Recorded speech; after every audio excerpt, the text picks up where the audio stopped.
Yoda brothers, what's up? It's the director. Welcome back to another Chargers video for today. Today we're going to be hitting on something that might be a little controversial to a lot of Chargers fans. I'm going to give you guys my reason as to why I think Jalen Hurts and the Chargers might actually work. Now, Jalen Hurts has been on my radar, but I'll be honest, I've been much higher on guys like Tua, Herbert, and Love, and rightfully so. But I have noticed a lot of Bolts fans showing love for Jalen Hurts, and I decided to look into what he'd bring to the table as a Los Angeles Charger. So first off, his draft price grabs my attention. I've noticed him going in mid-third round in a lot of mock drafts, some as far as the late fourth. Me personally, I think he could be a mid-second round or even an early third round pick, just based on my observations. But for argument's sake, let's say he falls out of the second round and we draft him at pick number 71. This opens the door for us to grab some really incredible talent in the first two rounds. Let's have some fun with this and speculate what that could look like. With the 6th pick, the Los Angeles Chargers select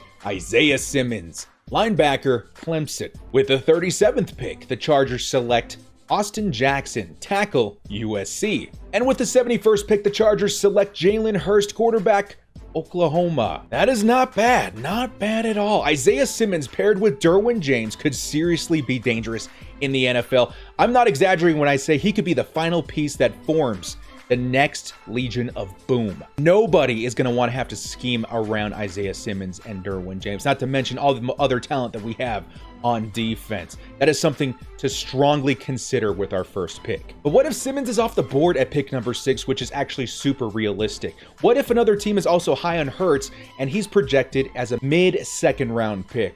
Here's another scenario. With the 6th pick, the LA Chargers select Jeff Okudah, cornerback, Ohio State. With the 37th pick, the LA Chargers select Jalen Hurts, quarterback, Oklahoma. And with the 71st pick, the LA Chargers select Ezra Cleveland, Boise State. That also sounds like a great result for our first 3 picks. Simmons would be amazing, but if he's not there, Okudah is without a doubt the best corner in this year's draft. Imagine this secondary: Derwin James, Nasir Adderley, Casey Hayward, Desmond King, and Jeff Okudah. This man's pretty much a younger Jalen Ramsey.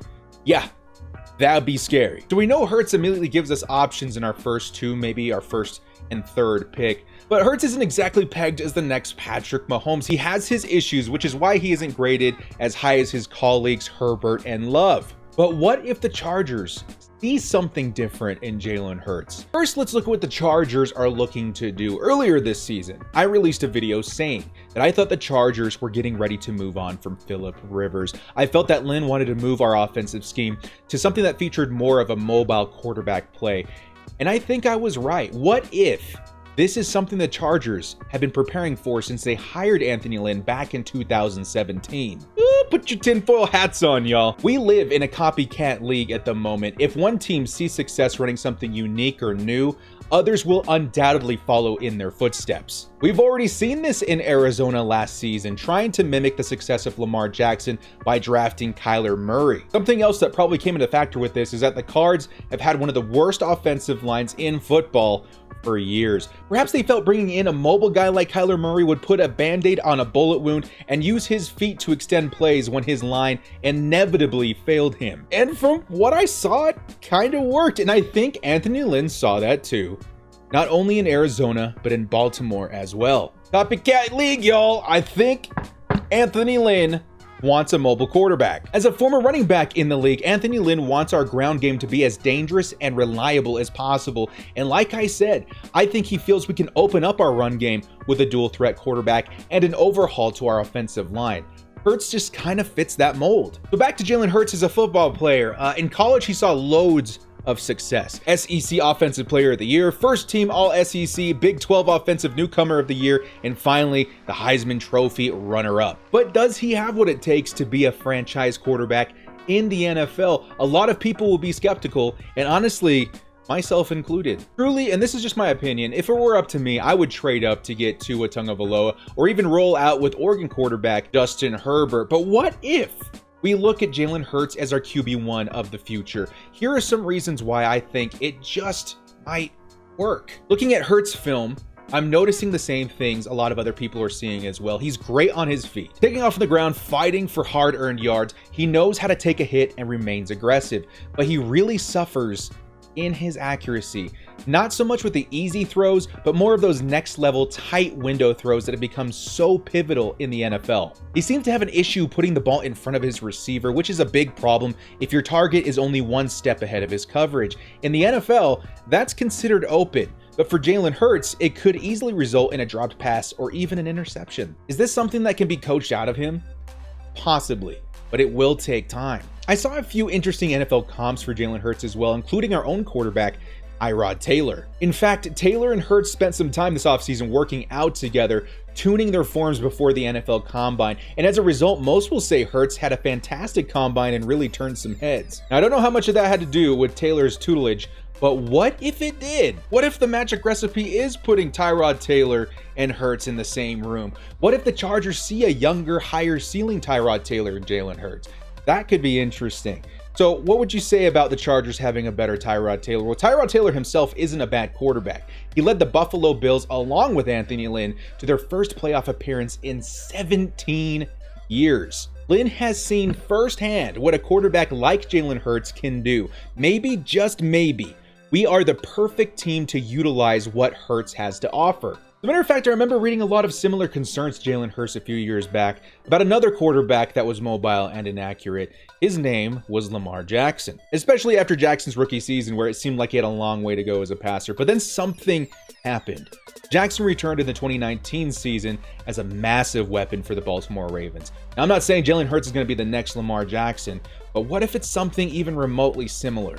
You know, when I look at Hurts, I see a raw version of Cam Newton, who again, another quarterback that led his team to great success in a Super Bowl appearance. But we need to be certain we are the right fit before passing on talents like Herbert, Love, or even Tua. We must be certain that the concerns revolving around Hurts' accuracy is something that our coaches are confident they can fix. Now, it's hard for an air raid style quarterback to transition into the NFL, but lately we've seen more and more players succeed at that. And maybe, just maybe, Hurts and the Chargers are the next pairing to make that leap. Now, it may take a full season behind Tyrod Taylor to allow Jalen Hurts to learn and fully grasp what it means to be an NFL quarterback, but I'm all for patience, man, and playing that long con. If our coaches really know what they're doing, I stand behind them. Not to mention the Chargers will likely have a killer draft if we take Hurts in the second or third, if we put him behind some elite offensive line talent, like let's say Tristan Wirfs, Forrest Lamp, Mike Pouncey, Trey Turner, and Brian Bulaga. We'd be putting him in the best possible scenario to succeed and develop into a true starter. And again, I firmly stand behind my position of wanting to take a quarterback with our early first round pick, but understanding and seeing a bigger picture of what it would look like to have Hurts in a later round is very interesting to me. And honestly, if our team feels strongly that Hurts is our guy, I stand behind them. What do you guys think in the comment section below? Let me know. Do you think we should take a chance on Jalen Hurts, or do you think we should take a chance on one of these early round quarterbacks like Tua, Love, or Herbert? Let me know in the comment section below. And huge shout out to Bolt Brett for the Jalen Hurts jersey swap. That was an awesome addition to this episode. If you guys like these Chargers-based videos, hit me up with a like and sub. We're approaching 8,000 subscribers. Guys, we're growing really fast and I'm super excited. Thank you guys so much. Everybody that's been supporting me, literally just taking the small amount of time to like, subscribe, and maybe hit that bell notification if you want a heads up when I drop any Madden or Chargers content. Guys, thank you so much for joining me today. This has been The Director. We'll see you next time, and as always, stay frosty.